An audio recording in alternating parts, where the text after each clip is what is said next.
बिस्मिल्लाहिर्रहमानिर्रहीम, अस्सलाम वालेकुम। Welcome to my YouTube channel study with Afshan. Students, आज हम यूनिट नंबर 6 के न्यूमेरिकल करने जा रहे हैं। वर्क एंड एनर्जी यूनिट है हमारा। इसका न्यूमेरिकल नंबर 1 है, calculate the work done in pushing a box with 150 newton through distance of 5 metre. यानी इसमें कह रहे हैं कि आपने वर्क डन बताना है, जो काम हुआ है एक बॉक्स को पुश करने में, उस पर फोर्स 150 न्यूटन की लगाई गई है और उसने डिस्टेंस जो कवर किया है वो 5 मीटर का किया है। ठीक है, तो टोटल उसमें कितना काम हुआ है वो काम आपने फाइंड करना है। तो न्यूमेरिकल 1 का सोल्यूशन करते हैं। न्यूमेरिकल 1 हम इसका सोल्यूशन करेंगे। इसमें सबसे पहले हम जो गिवन डाटा है उसको नोट कर लेते हैं। हमें जो गिवन है यहाँ पे फोर्स दी गई है, फोर्स को F से रिप्रेजेंट करेंगे और कितनी दी गई है 150 न्यूटन। ठीक है, उसके बाद हमें सेकंड चीज क्या दी गई है, डिस्टेंस दिया गया है जिसको D से मैं रिप्रेजेंट कर रही हूँ और यहाँ पे कितना दिया गया 5 मीटर। हमने यहाँ पे फाइंड क्या करना है, यहाँ पे हमने वर्क डन को फाइंड करना है। तो यहाँ पे मैं लिख लेती हूँ वर्क डन, ये हमने फाइंड करना है। ठीक है, इसको W से रिप्रेजेंट कर लेते हैं। अब इसका सोल्यूशन करेंगे। सोल्यूशन में बच्चों ये बहुत सिंपल सा न्यूमेरिकल है, इसमें फार्मूला आपने अप्लाई करना है। आप जानते हैं कि वर्क डन किसके इक्वल होता है, F मल्टीप्लाई बाय D के इक्वल होता है। ठीक है, तो W लिखकर F की वैल्यू आपको दी गई है 150, इसको लिखेंगे और मल्टीप्लाई बाय क्या करेंगे D, यानी D हमें दिया गया 5। तो 150 को आप 5 से मल्टीप्लाई करेंगे। आप दोनों टर्म्स को जब मल्टीप्लाई करेंगे तो आपका आंसर आएगा 750। आपको पता है कि वर्क का यूनिट क्या होता है, जॉल, तो 7 जॉल लिख लेंगे। ठीक है, और रिजल्ट में आप लिख देंगे, यहां पे मैं आपके सामने शो कर देती हूँ, रिजल्ट 750 जॉल वर्क इज डन। ठीक है, इतना वर्क हुआ डन, क्या करने के लिए, एक बॉक्स को पुश करने के लिए। ठीक है, जिसका डिस्टेंस कितना उसने कवर किया है 5 मीटर का और उस पे फोर्स 150 न्यूटन लगाई गई है। तो ये न्यूमेरिकल 1 हो चुका है। न्यूमेरिकल 2 करते हैं। इसका सेकंड न्यूमेरिकल है, a boy 75 Newton jumps up and gains 300 जॉल of gravitational potential energy. यानी एक लड़का है जिसका वजन बताया गया है कि 75 न्यूटन है, वो जंप लगाता है तो वो कितनी एनर्जी गेन करता है, 300 जॉल। ठीक है, कौन सी एनर्जी गेन करता है, ग्रेविटेशनल पोटेंशियल एनर्जी। आपने क्या करना है, find the height to which the boy will rise. वो हाइट फाइंड करनी है जहां तक वो जंप लगाता है। तो न्यूमेरिकल नंबर 2 का सोल्यूशन करते हैं। न्यूमेरिकल नंबर 2 को हम सॉल्व कर रहे हैं। इसमें जो हमें गिवन है पहले हमने वो लिख लेना है। तो यहां पे मैं लिख लेती हूँ गिवन डाटा। डाटा में हमें वेट दिया गया है लड़के का, जो कि कितना दिया गया 75 न्यूटन। ठीक है, उसके बाद हमें जो चीज दी गई है वो ग्रेविटेशनल पोटेंशियल एनर्जी दी गई है। तो ये ग्रेविटेशनल पोटेंशियल एनर्जी कितनी दी गई है, 300 जॉल। ठीक है, उसके बाद हमने जो फाइंड करना है वो हमने हाइट को फाइंड करना है। ठीक है, ये हमने यहाँ पे लिख लेते हैं टू फाइंड। अब सोल्यूशन में हमने क्या करना है, GPE लिखकर WH ये फार्मूला हमने लगाना है। फिर उसके बाद हमने चूंकि हाइट को फाइंड करना है तो फिर हाइट को यहीं पे रहने देंगे और W इसके साथ मल्टीप्लाई हो रहा है, दूसरी तरफ जाके डिवाइड हो जाएगा। ठीक है, उसके बाद इसको आप ऐसे भी लिख सकते हैं, H is equal to GPE divided by W। अब वैल्यूज पुट करेंगे तो हम हाइट को फाइंड कर लेंगे। GPE हमें गिवन है कितना है 300 और W क्या है, वो था उसका वेट और वो कितना था 75। अब इन दोनों को आपस में जब डिवाइड करेंगे तो हमारा आंसर आ जाएगा 4 और हाइट का यूनिट क्या होता है, मीटर।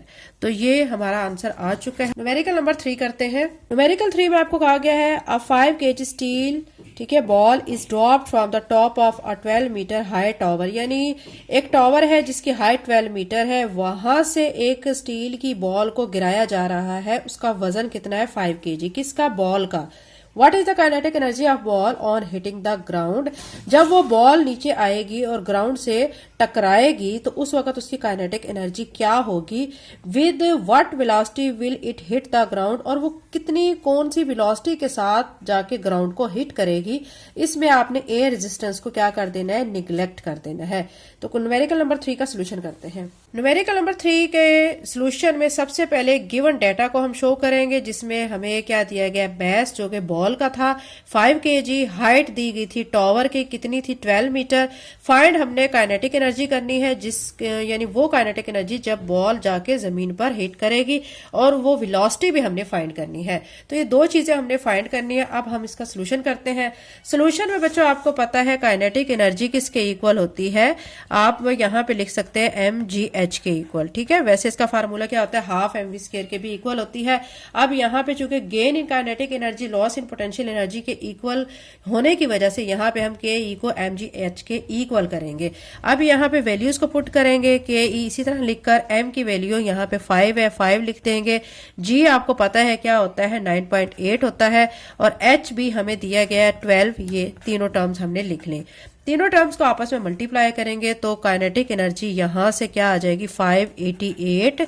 काइनेटिक एनर्जी का यूनिट क्या आ जाएगा, जॉल। ठीक है, उसके बाद अब आपने सेकंड पे क्या फाइंड करना है, आपने वेलोसिटी को फाइंड करना है।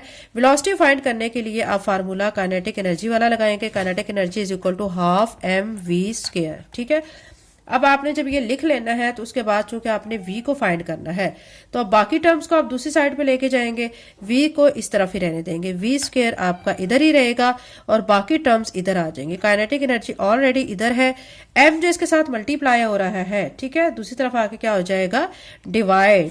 तो ये आ जाएगा यहाँ पे डिवाइड की फॉर्म में, और 2 जो इधर क्या हो रहा है, डिवाइड इस तरफ आके मल्टीप्लाई हो जाएगा। तो यहाँ पे मल्टीप्लाई बाय 2 कर देते हैं। अब इस एक्सप्रेशन को हम ऐसे भी लिख सकते हैं, v square is equal to 2 multiply by K E divided by m। अब v square as it is आ जाएगा और बाकी हम वैल्यूज को पुट करेंगे। 2 लिखकर काइनेटिक एनर्जी चूंकि हम पहले ही फाइंड कर चुके हैं, जो कि हमारी क्या आई हुई है, 588 जॉल, ये यहाँ पे लिख देंगे 588 डिवाइडेड बाय m। आपको पहले ही गिवन है, क्या दिया गया है, जो कि बॉल का वेट था 5 kg, 5 लिख देते हैं। अब क्या करेंगे, v square as it is, इन दोनों टर्म्स को आपस में मल्टीप्लाई करेंगे तो हमारा आएगा 1176 डिवाइडेड बाय 5। अब इन दोनों टर्म्स को क्या करेंगे, डिवाइड कर लेंगे। और चूंकि हमें बच्चों एक चीज याद रखें, हमें वेलोसिटी चाहिए, इसके ऊपर स्क्वायर आ रहा है, हम दोनों तरफ स्क्वायर रूट लेंगे। स्क्वायर रूट लेने से इसका स्क्वायर खत्म हो जाएगा। तो अब आप यहाँ पे लिख लें, टेकिंग स्क्वायर रूट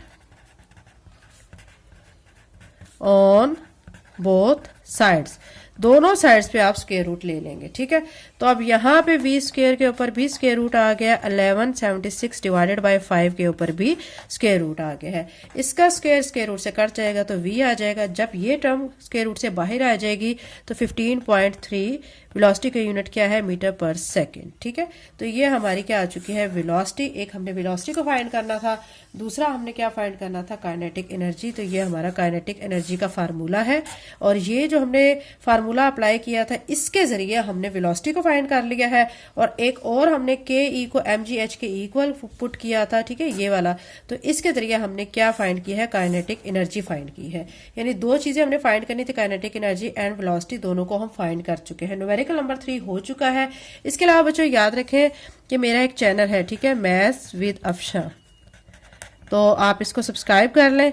और इस पे मैं क्लास 9th का मैथ और बाकी क्लासेस के जो मैथ्स हैं उनकी वीडियोस भी अपलोड करती हूँ। चैनल पे नए हैं तो चैनल को सब्सक्राइब कर लें, वीडियो को लाइक करें। थैंक यू एंड अल्लाह हाफिज़।